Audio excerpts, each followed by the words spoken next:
The holiday shopping season is underway, and the National Retail Federation says U.S. sales are on track to surpass spending records. It comes more than a year and a half into the pandemic, and some small business owners say they hope the season will provide a much-needed boost to revenue. This as retailers, large and small, face supply chain issues and inflation. Joining us to talk about how their businesses are faring are Scott Friedland, owner of Timeless Toys in Lincoln Square, Cynthia Soto, owner of Pocha Pets Boutique, a pet clothing and accessory store in Pilsen, and Siku Tafari, owner of Frontline Books and Crafts, which has storefronts in Hyde Park, Woodlawn, and Evanston. Thanks to all three of you for joining us. Siku, I can tell you're on the move, so let's start with you. We know that Frontline felt the economic impact of the pandemic, like many other businesses, but this fall you announced that you were facing possibly having to close your Hyde Park store. Tell us a little bit about how the pandemic did impact you and if you think you'll be able to keep that Hyde Park store open for your customers. Well, basically, because of the pandemic, a lot of people have not been on the road, being able to come to the stores to shop. They don't see certain things as a necessity. But at different times, we have ups and we have downs. So people will not be able to come in. But during the Christmas time, we are hoping that since we don't really do Christmas, we do Kwanzaa, which is an African American holiday. We are hoping that we will see much more of people coming, our customer base coming, especially in the Hyde Park store. So we are looking forward to seeing people come in and spend a little bit more money. But the pandemic did impact us a lot and cut down on our sales tremendously. Okay.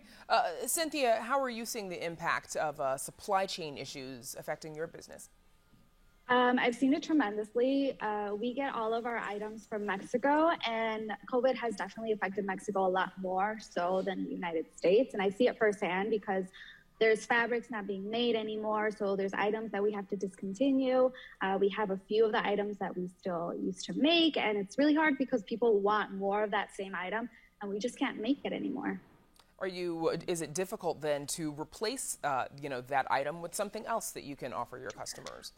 A little bit. I just have to use my imagination, come out with a new design, figure out new fabrics, the ones that are available in Mexico, and then present that to the community. And thankfully, communities are very understanding with the supply chain shortage happening right now, and they are more than happy to support and buying other products.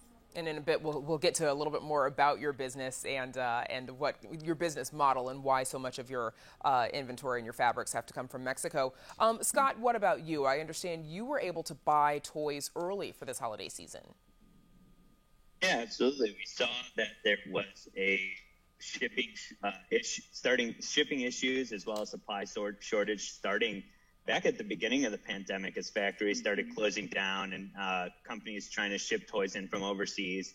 And we saw kind of the writing on the wall. So we went ahead and ordered all of our holiday items back in May so that with the manufacturers, we were the first ones to get shipped out as soon as that stuff did come in stock. And we are experiencing some shortages. Once a product's out now, it's out. I can't reorder it like I can in a normal holiday season. But we do have plenty of stock to offer customers because of that. It's pretty smart thinking to order so far ahead. Siku Tafari, how about supply chain issues for you? Has it impacted your store? Have you had trouble getting published books? It has impacted us in terms of some of the books we publish. We publish overseas, and because of bringing in the containers and so on, we had to rely on getting stuff earlier. And for instance, we were able to get Kwanzaa items from our distributor. He had a long delay in getting stuff in from Ghana for Kwanzaa items like the Canaras and so on. But eventually they came in a bit late. But we are basically stocked now. Okay. Of course, the holiday season is in full swing right now. Just a few more weeks until Christmas. Cynthia, are you hoping that this season brings more business your way? I really am. We're working on a lot of new projects and items in the storefront to get more people in. I feel like sometimes during the holidays, a lot of us include myself, we go to thinking right to the big box stores and we forget about the small businesses. And I really think that shopping small is really thoughtful when you're shopping for someone because it's something that was handmade, something unique. So I always try to get that out in my social medias. We're doing a couple live Instagrams and Facebook lives also just to invite people to come into the store and check out like the new unique items they can be gifting their loved ones. Siku, what about you? Are you hoping that the season will also provide a boost for your business?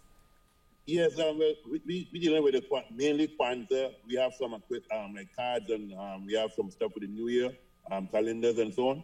But we basically is a limited item in terms of Kwanzaa kits, which will include cards, will include Kwanzaa items like kanaras and so on.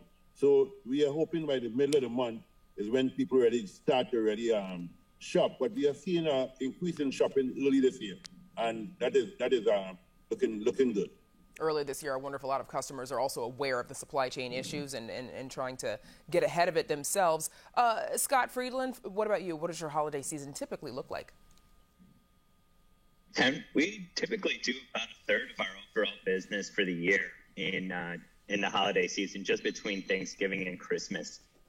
This year, we actually did experience a lot of early shopping, so our October and November numbers were much higher than usual, and we're seeing a little bit slower trend now that we're in December, but it's starting to pick up as we get closer to the holiday season, and we'll see it continue to rise going into Christmas. Now, Cynthia, you started your business during the pandemic, and you talked a little bit about your business model and what you offer there. How did your business get started? It got started because I was an early childhood education teacher, and that was quickly like being something that maybe not I could have continued with.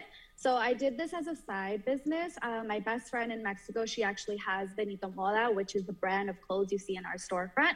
And I wanted to help her out because the pandemic was hitting her hard over there. And I wanted to do something for myself here in Chicago also. So I started out just selling to family members, neighbors, and friends. And it slowly got bigger and bigger and bigger. Unfortunately, I lost my job during the pandemic. And this was able to become my full-time job. And now I have the storefront here in Pilsen, which is amazing. The community, again, has been super supportive. And that's kind of how we started. Yeah, and congrats on the success of your business. Scott, now I know you had to close for 3 months in the beginning of the pandemic. That's when you expanded your online business. How would you say you're doing, your online business compared to in-store shopping now? So our online business is still booming. We were able to gain a large portion of customers that were shopping at big box stores and Amazon that found local stores during the pandemic because those big box stores and Amazon were only shipping essential items at the very beginning. And all these people had their kids at home, and we're an educational-based toy store. So we were able to find customers from around the country to supplement their kids' education at home. So those customers have remained with us, and we still see a boom in our online business. But people are starting to come back in store. So we're also seeing a large rise in our in-store business compared to last year as well. Okay. Well, best of luck to all three of you this holiday season. My thanks to Siku Tafari, Scott Friedland, and Cynthia Soto. Thanks, Robin. Thank you. Thank you.